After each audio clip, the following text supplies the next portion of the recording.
विग्रह मराधीशर अगणित गुणगण अमृत शिव साम्ब सदा शिव साम्ब सदा शिव साम्ब सदा शिव सदा शिव आनन्दामृताशितरक्षक आत्मानन्द महेश शिव साम्ब सदा शिव साम्ब सदा शिव साम्ब सदा शिव सदा शिव इंदुकलाधर इंद्रादिप्रिय सुंदर रूप सुरेश शिव साम्ब सदा शिव साम्ब सदा शिव साम्ब सदा शिव सदा शिव ईश सुरेश महेश जनप्रिय केशव सेवित कीर्ति शिव साम्ब सदा शिव साम्ब सदा शिव साम्ब सदा शिव सदा शिव पुरगादि प्रिय भूषण शंकर नरक विनाशन शेष शिव साम्ब सदा शिव साम्ब सदा शिव साम्ब सदा शिव सदा शिव मूर्तित दानव नाश परात्पर अर्जित पाप विनाश शिव साम्ब सदा शिव साम्ब सदा शिव साम्ब सदा शिव सदा शिव साम्ब सदा शिव साम्ब सदा शिव साम्ब सदा शिव सदा शिव साम्ब सदा शिव साम्ब सदा शिव साम्ब सदा शिव सदा शिव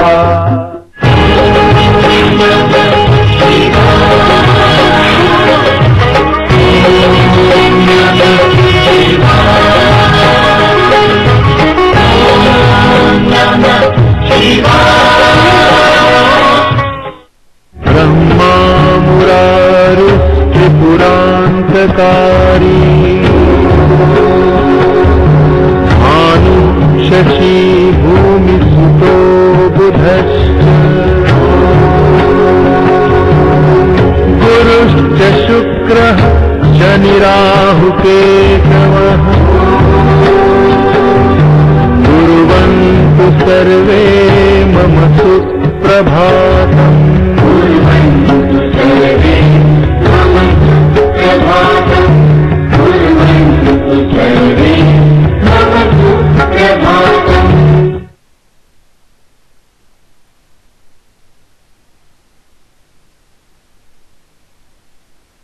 కాశీ పుణ్యక్షేత్రంలోని ప్రతి వీధిలోనూ సన్నిధిలోనూ గోవులు ఎద్దుల సంచారం విస్తృతంగా ఉంటుంది.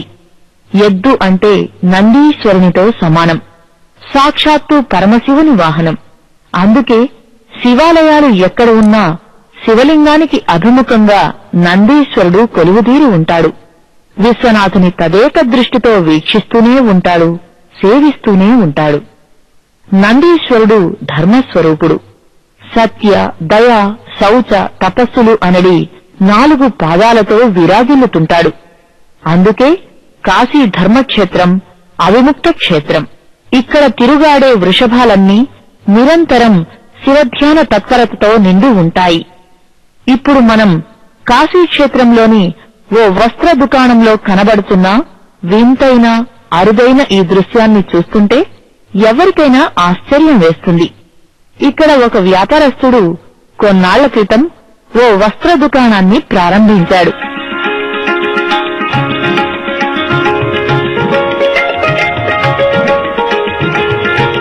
ప్రవేశద్వారానికి ఎదురుగా పరమేశ్వరుని ప్రతిమను ఏర్పాటు చేసి ప్రతిరోజు పూజలు కూడా నిర్వహిస్తున్నాడు. ప్రారంభోత్సవ సమయంలో శుభసూచకంగా అడుగుపెట్టింది ఒక వృషభరాజం. నాటి నుంచి దినచర్యగా దుకాణం తెరిచిన సమయం నుంచి రాత్రివేళ మూసివేసేంత వరకు విడవకుండా వస్తూ ఇక్కడే తిష్టవేస్తోంది. కొనుగోలుదారులు ఎంతమంది వచ్చినా ఏమాత్రం బెదరకుండా చెదరకుండా దృష్టిని స్వామివైపు కేంద్రీకరించి లోకానికి మహత్తరమైన సందేశాన్ని ప్రబోధిస్తున్నట్లుగా ఉంటుంది. ఈ వృషభరాజం అంటే నందీశ్వరుని వలె ప్రతి జీవుడు పరమేశ్వరునిపై దృష్టిని పెడితే చాలు, లౌకిక పారలౌకిక విషయాలు రెండింటి యందు సర్వదా రక్షింపబడుతూ ఉంటాడు. కాశీనగరంలోని ఈ వస్త్ర దుకాణం యజమాని ఆసక్తిగా వివరించే మరిన్ని విషయాల్ని, అనుభవాల్ని ఇప్పుడు తెలుసుకుందాం. मेरा नाम परमानंद छुगानी है। हमारे यहाँ नंदी बाबा प्रतिदिन आते हैं, सुबह दुकान खुल के आ जाते हैं। दुकान का नाम लखनऊ चिकन हाउस एक्सक्लूसिव गरोलिया पर दुकान स्थित है। ये काशी नगरी है, यहाँ हर चीज पॉसिबल है। सुबह 10 बजे शॉप खुलती है, 10 बजे आ जाएंगे, रात्रि 9 बजे के लगभग जाएंगे। उनका ये फोटो देखिए, इधर आप ध्यान दीजिए।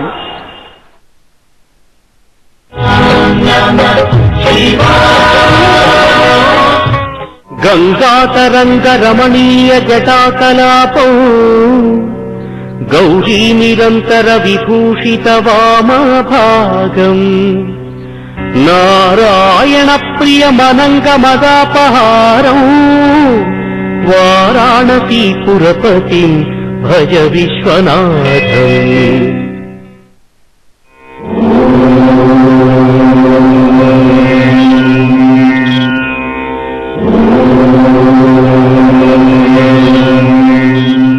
ఆ మంటలకి ఆ మన్మధుడు భస్మమైపోయి ఒక బూది కుప్ప కింద పడిపోయాడు.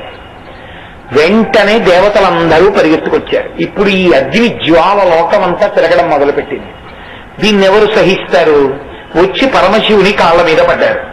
పడి పరమాత్మ పొరపాటైపోయింది, ఈ అగ్ని లోకాలని కాల్చేస్తోంది. ఎవరు మన్మధుణ్ణి బతికించమని అడగలేదు. అది విచిత్రం. ఇప్పుడు ఆయనకి వత్తాసు తీసుకుంటే లేనిపోని గొడవ. అందుకని ఈ అగ్ని జ్వాలని ముందార్పన్నారు. వాళ్ళ గొడవ వాళ్ళు చూసుకున్నారు. అంటే ఆయన అన్నాడు తప్పకుండా.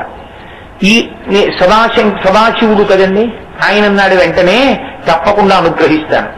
ఈ అగ్ని భూమి మీద ఉంటే ఎవరు భరించలేరు, నా 3వ కంటిలోంచి వచ్చిన మంటని. దీనికి ఆహారం కావాలి నిరంతరం. అందుకే దీనికి నేను అలా ఉండడానికి ఒక చోటు, తినడానికి ఏర్పాటు చేస్తున్నాను. ఇది సముద్ర గర్భంలో ఉంటుంది. దీనికి బడబాగ్ని అని పేరు. అది సముద్రంలో ఉండి సముద్రంలో ఉండే జీవులను తింటూ ఉంటుంది. ఇప్పటికీ మనకి పెను తుఫాన్లు వచ్చినప్పుడు కొంతమంది పెద్ద కెరటంలో వేడి నీళ్లు వచ్చే అగ్ని కనపడింది అంటూ ఉంటారు. బడబాగ్నిగా సముద్ర గర్భంలో ఉంటుంది. కాబట్టి పరమశివుని యొక్క 3వ కంటిలోంచి వచ్చినటువంటి మంట ఆ సముద్ర గర్భంలోకి చేరిపోయింది. పరమశివుడికి చీకాకు కలిగారు.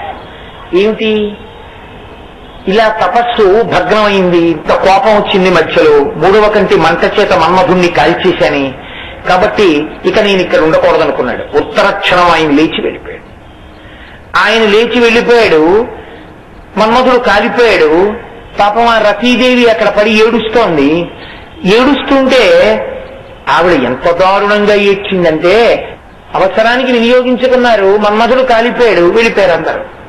కనీసం ఏడవకమ్మా అని చెప్పేవాళ్ళు లేరు.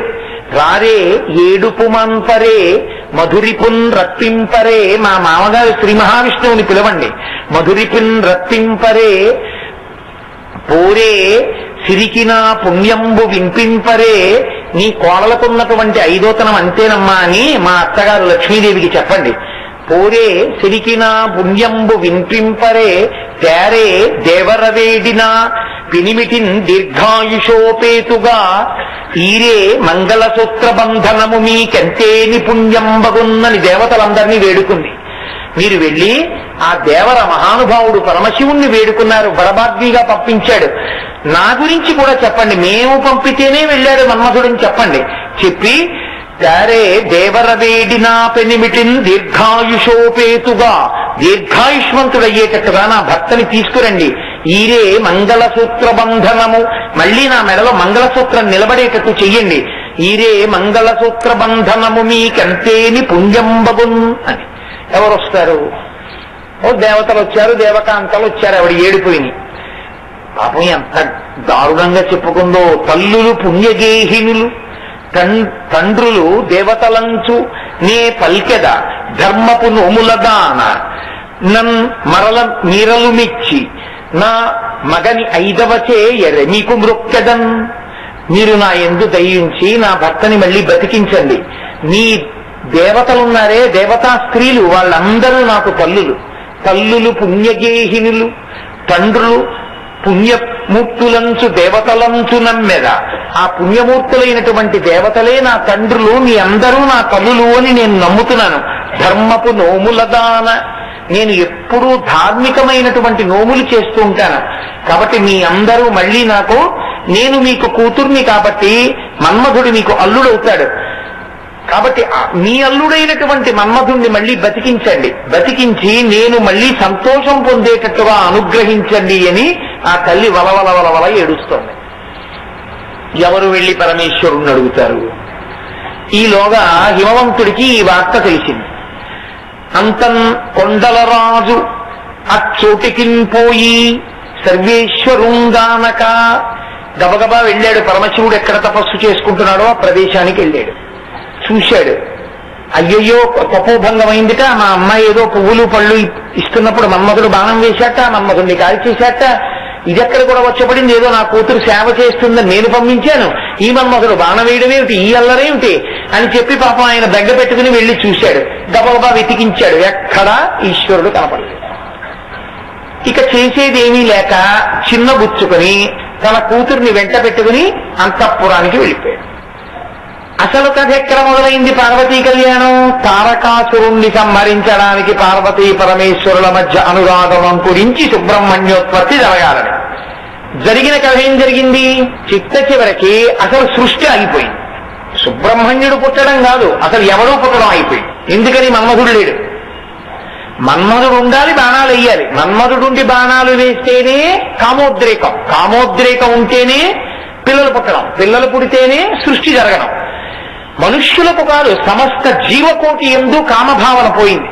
పోయేటప్పటికీ సృష్టి అయిపోయింది. ఇప్పుడు ఎలా? 33 కోట్ల మంది దేవతలు తలపట్టుకున్నారు. ఇదెక్కడి ప్రారంభం వచ్చి పడిందిరా? మహోత్సాహం, ఇంద్రుడి యొక్క మహోత్సాహానికి ఇంత ఉత్పాతం వచ్చింది. కాబట్టి మళ్ళీ మనం ఏదో దీనికి పరిష్కారం ఆలోచించాలి. ఎలా? మళ్ళీ సృష్టి జరగాలి అంటే మళ్ళీ మన్మధుడు బతకాలి, మళ్ళీ మన్మధుడు బ్రతకాలి, మళ్ళీ బాణాలు చేత్తో పట్టుకోవాలి, మళ్ళీ పునఃసృష్టికి అందరి మీద బాణం వేయడం మొదలు పెట్టాలి. ఈ క్రియ ఎలా నడుస్తుంది? దేవతలందరూ తల పెట్టుకుని బెంగ పెట్టుకుని ఉన్నారు, తలలు పట్టుకుని. ఇప్పుడు నేను పార్వతీ కళ్యాణం నుంచి కొంచెం పక్కకి వెడుతున్నాను, కొద్దిగా తత్వాన్ని ఆవిష్కరించడానికి. జగదంబ, అందుకే హర నేత్ర దిశంతకామ సంజీవనౌషధి. ఏ పార్వతీదేవి ఆ ప్రదేశాన్ని విడిచిపెట్టి వెళ్ళిపోయిందో, ఎందుకు వెళ్ళిపోయింది అంటే అప్పటికి ఆమె చిన్న పిల్లగా ఉంది, ఇంకా పెళ్లి కాని పిల్లగా. తండ్రి ఏం చెప్తే చెయ్యాలి ధర్మం. అందుకని తండ్రి తోట్టుని చలంగాని యశీతాద్రికి ఆ తండ్రి తీసుకుని వెడితే ఆవిడ హిమాలయాలకు వెళ్ళిపోయింది, అంతఃపురానికి. ఇప్పుడు అక్కడ పరమేశ్వరుడు లేడు. అందుకని ఆవిడ ఏం చేసిందంటే, పెళ్లి కాని పిల్లగా ఉన్న తప్పత ఆమె జగదంబ, ఆమె ఈ మన్మధుడికి ఒక వరం ఇచ్చింది. నిన్ను నా భర్త కాల్చేశాడు, రూపం లేదు, కానీ నువ్వు లేకపోతే లోకాలలో సృష్టి లేదు, అందుకే నీకు ఒక వరం ఇస్తున్నాను. మా ఆయన కాల్చిన వాడిని నేను బతికించకూడదు, కాబట్టి నీకు రూపం ఉండదు, నీకు శక్తి ఉంటుంది, కంటికి కనపడకుండా తిరుగుతుంటావు. రతీదేవి కంటికి మాత్రమే కనపడతావు, నీ భార్య కంటికి కనపడుతూ ఉంటావు, ఇతరుల కంటికి కనపడవు. పూర్వం మన్మధుడు కనపడితే అబ్బా ఎంత అందగాడో అనేవారు. కందర్ప దర్ప అంటుంటాం కదా మనం, కందర్పుడి యొక్క దర్పం అంటే మన్మధుడు నేను ఇంత అందగాడిని అని ఆయనకి అతిశయం. అంత అతిశయం ఉన్నటువంటి, అంత అందం ఉన్నటువంటి మన్మధుడు కాలి బూది అయిపోయినా రతీదేవికి కనపడతాడు. ఇప్పుడు ఆయనకి ఎంత శక్తి అమ్మవారిచ్చిందంటే, ఇలా ఆవిడ అపాంగత్తే లత్వా జగదిదమనంగో విజయతే అంటారు శంకరాచార్యుల వారు. ధను పౌష్పం మౌర్వీ మధుకరమయీ